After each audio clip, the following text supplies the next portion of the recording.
Hello and welcome to Vaccinate India in partnership with Google, a program very close to our hearts. In fact, this program also lies at the center of a key message that Google wants to share, the critical need to ensure that millions across India vaccinate. Protect yourselves, your families, your friends. Now, in the course of this program, we'll be sharing basic information with you. The fight is to defeat COVID together, but specifically we have three areas we intend to focus on. The potential of the new Novavax vaccine, which has shown excellent efficacy and will be available in India. What do we know so far about what's being called the Delta Plus variant of COVID, which has been reported in some parts of India, and the unlockdown process in India, and the real concern that a lack of social distancing presently may result in a third wave becoming a reality in a few months. That is a very worrying prospect. But first, since we are essentially trying to spread information, just a reminder on how you can get essential information on Google. If you type any number of keywords linked to corona or to COVID, you get lots of options. So we've picked coronavirus vaccine registration on Google, and you've got a whole lot of information. For example, who can get vaccinated now? Everyone 18 and older is eligible. So that's some basic information. But there are also some common questions and answers which we can look at. For example, can I download a COVID-19 vaccine appointment slip, or where should I register for a COVID-19 vaccination? So let's look at the first one first. Where should I? Just click on this over here. You can register on the CoWIN portal, schedule your vaccination appointment, click on CoWIN, get in over there, fill in the entire process, and it's actually quite easy from there.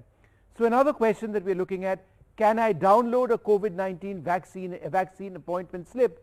In fact, yes, you can. The appointment slip can be downloaded after the appointment has been scheduled, but there are several other key functions related to COVID which you can actually look at. For example, if we click over here, you might actually want to verify a vaccination certificate. This is interesting and may become increasingly a requirement if you travel abroad on a flight, when that actually opens up. So how would you verify a vaccination certificate? Now this is so important, the process of verification. Various state governments, for example, even in the case of interstate travel, might want to do this. Once the COVID-19 vaccination is completed, a certificate is used to citizens is given to citizens as a proof of vaccination. The vaccination certificate has a secure QR code to protect it against falsification. The genuineness of the certificate can be authenticated from this portal. Did you know about this? This is fantastic, because on your sheet of paper, which actually has your vaccination profile, there is a QR code. You can have that QR code scanned, and based on what you see over here, you can actually have that verified. So that's very important and interesting. But let's give you an idea of the overall process of vaccination and where we are presently in India. On the 19th of June, the 7-day average is of 31,51,570 people being vaccinated on a daily basis. As we've been mentioning, and we'll say this again, that number is not bad, but it's nowhere close to where we need to be. And that's what the target of this exercise is. It has to be a national goal to step that up a lot more. The total number of vaccine shots given in India, approximately 28 crore, that needs to be upped. So there was a big dip, as you can see, but then it started rising, and quite frankly it needs to shoot up a lot more. Now, where is India at the moment in terms of our vaccination goal? Now this is absolutely key, and thought we might mark out a couple of details for you. The target is for two doses for 108 crore citizens in this country. That's what the center says. 108 crore have to be vaccinated ideally by the end of the year. Now that does not give us a lot of time. The doses left for people to get two vaccines, 188.3 more are required, right? The doses given so far, 27.7. The current average, 33.57 lakh doses a day. Now this is where it gets interesting. Required daily doses to meet the year-end target, right? Remember, we are trying to get this done by the end of December. 97.08 lakh doses a day. Where are we right now? Remember, 33.57. So from 33.57 we need to get to 97.08. That's based on two factors. Number one, the availability of the vaccines, and number two, an incredible uptick in the vaccination process. So therefore, bottom line, what is the time situation? The time it will take to vaccinate all adults at the current average rate is 18 months. That's not good enough by any means. We need to improve that so that we can get to that target of 108 crore by the end of the year. And here's a reality check: the days left in 2021, just 6 months and 10 days. But we aren't going to meet that target at this stage. At this rate, we are going to be needing 18 months. Now, these are the vaccines that we're actually looking at. On this program, we're going to be looking at Novavax, but these are a couple of important vaccines that are going to be entering the market in sizable numbers. Some of them already have. So let's talk a couple of key issues over here that we are looking at. Firstly, let's start with the new vaccine on the block, Novavax. What is the effectiveness of Novavax? Because that is a key issue over here. The more effective the vaccine, the safer we are. We're joined by Dr. Jalil Parker, Dr. Alok Roy, and Dr. Shahid Jamil. I'd like to thank you all very much for being with us. Dr. Roy, let me come to you first. In a few months from now, we should have a new vaccine, and it should be manufactured in large numbers. The efficacy is 90% is what we are being told. What does that mean for India in the fight against COVID? See, if we have another vaccine available, that means the shortage of vaccine, as we know that at this point of time, there are not enough vaccines from Covaxin or Serum Institute, that is the COVID Shield. So third vaccine entering in probably third part of the financial year of this year will add sufficiently to our strength to vaccinate more people. And as we know that this is a recombinant nanoparticle vaccine technology, which probably has accumulated all the variants together and created a vaccine, would certainly be very useful. And it would not only provide the numbers, it would also provide the safety against the new variant, which we are expected to get, or we are getting as per the second wave, and now third wave we are expecting. So this new vaccine will certainly be of much use. Okay. Dr. Parker, a lot of people would want to know about whether they can choose a COVID-19 vaccine, since there'll be many in the market. A lot of people are still not vaccinated, even with a single dose. What is your advice to them? Hello, are you asking me? Yep, go ahead, sir. See, anybody can choose any vaccine, and I don't think there should be any curtailment or, not being given the permission to choose. More the vaccines, the better it is. The earlier we all will get vaccinated. And the thing that we are talking about, wave after wave, I think we'll be able to control that. I want to make a little slight deviation and clarification, if you will permit me. See, when we are talking about waves, we all have to understand that the first wave came in, we had the lockdown, and then we opened up. 6 months passed by, and everything was very much under control. Unfortunately, our vaccination drive was not to that great extent as was expected, and that rapidly.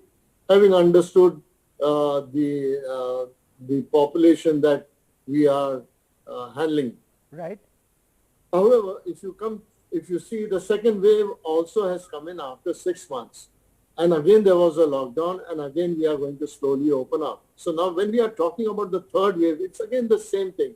So my request to everybody, every Indian citizen, is to be responsible, needs to get vaccinated, needs to be, following the procedures of containment or isolation or whatever, because we have to help our government to see to it that we have to help each other, quite frankly. Yes, I mean, absolutely. Otherwise it's a lost cause. Absolutely. But all right, so 1 second, Dr. Parker.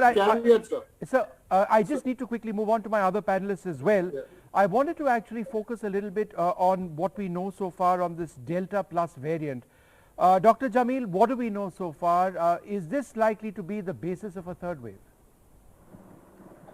Well, Vishnu, at this point, it is difficult to say that, but let me also add that the Delta variant, as we know today, its precursor, which was B1617, was first seen in India in December, and that really caused a lot of trouble to us in April and May.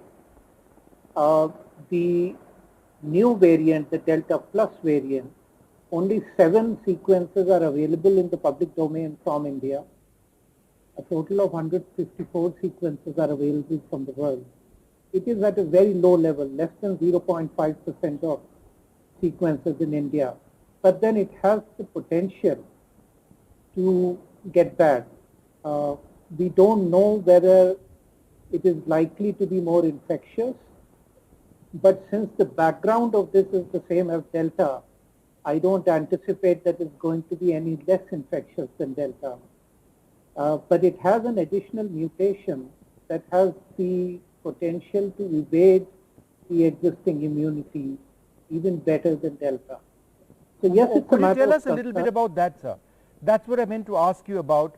Dr. Jamil, what is the new mutation about? Is it again in the spike cell which governs transmissibility? It is in the spike. It is in the receptor binding domain of spike, and it is one of the key mutations that is already seen in the beta variant or the South African variant.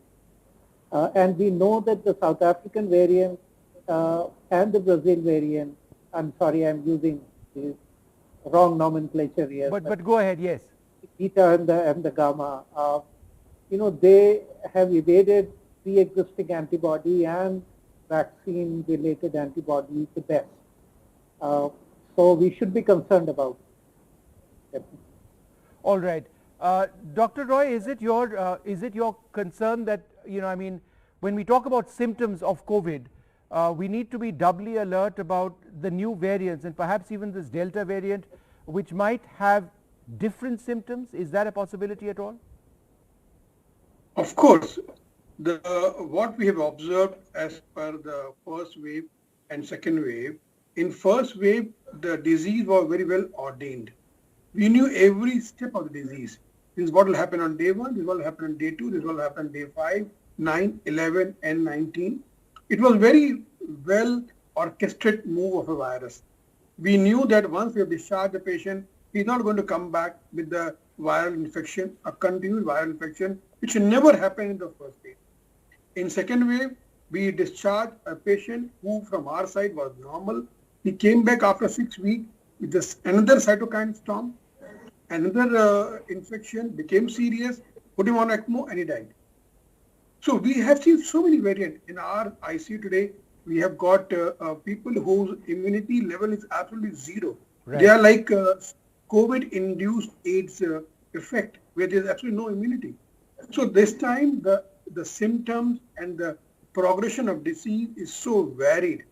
If this is the case, and as they say now, that the new Delta Plus variant, which my colleague has just now expressed, right, if Delta this Plus, one, the monoclonal antibodies probably will not be effective against this Delta Plus variant. That means we are looking at a serious infection if it gets in, and the symptoms will go all over the place. We are not too sure that what we are going to face this time in third wave. Dr. Jamil, why won't monoclonal treatment potentially work against this Delta Plus variant? Because the mutation that has taken place is the site where these monoclonal antibodies bind. And if that site has been changed, then the antibodies don't bind very well. Okay. So that's why these therapeutic antibodies are not that effective in the Delta Plus variant. Dr. Parker, the pace of mutations that we are seeing in COVID, it's very, very fast. Is this something to be expected? I know that all of you experts have said that a virus will mutate. It is a matter of time. And we need to keep an eye out on that. But the pace of mutations, we are hardly done with the Delta variant, that you've got a Delta Plus now. Is this pace of mutations worrying you? It's not only just the pace of the virus mutating, but it is also, what is worrisome and bothersome for me is that we have all had been discussing, breaking our heads over, all the possible evidence by the researchers as well as by the clinical practitioners, that we are still unable to come to a consensus of what is the treatment of COVID. That is very worrisome for me.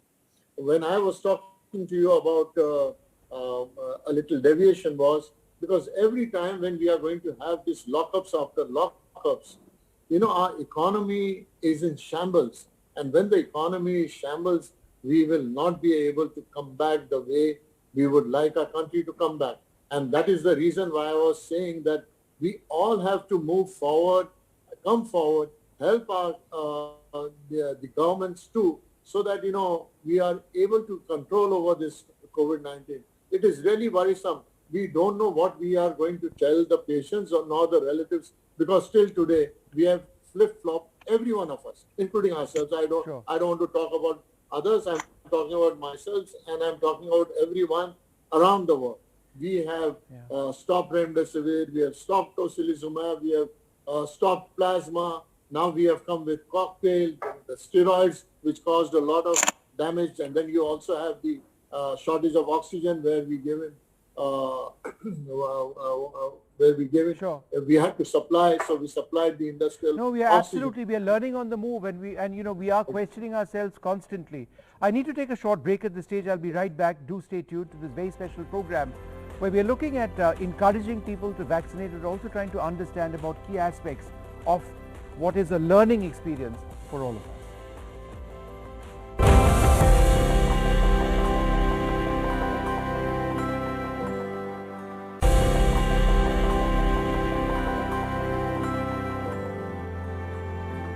All right. Well, we are running short on time on this program. I just wanted to get a last quick comment from Dr. Jamil on, or in fact, why don't we go across to Dr. Roy on the key aspect of where we are now, the need to prevent, to protect. So people are in a bit of a lull. They believe that, things are better now. The numbers in India have gone down. Who knows about any third wave? If it comes, it will come. Most likely it won't. We'll all be vaccinated. We are heading towards herd immunity, etc., etc. How is it so important to just give that constant message that we are nowhere there, and that, we need to prevent the spread of the vaccine by masking up, social distancing, and all of that, quite apart from vaccination? Mr. Vishnu, the only way this country will get saved is by vaccination. There's no doubt about that. The role of media and government is very, very critical. We need to constantly, we need your help. We need everybody's help who can influence. Social influencers, media, and every one of us talk only in one language, that vaccinate, vaccinate, vaccinate. We need more vaccination. We need more government to vaccinate. We need more private hospitals to vaccinate. There's only one way we can save this pandemic. And as we have seen, the civil obedience when it comes to social behavior, especially the masking, is just not there. No one thinks, no one bothers in this country, especially the people at large, that they need to mask and maintain social distancing. It's not only with the rural folks, it's with the educated people also. There are enough people on the street, there are enough people in the marriage parties, there are enough people in social functions without masks. So I think the only way we can really prevent it, if we love our country, is vaccinate, and please help us through media. All right. I'd like to thank all of you very much for joining us. It's so frightening to think that we've spent a year talking about this, and there is yet another mutation which at this rate might end up being the center of our conversations a few months later, along with the third wave. How much longer will this go? We just have to keep vaccinating. I'd like to thank all our panelists very much for joining us.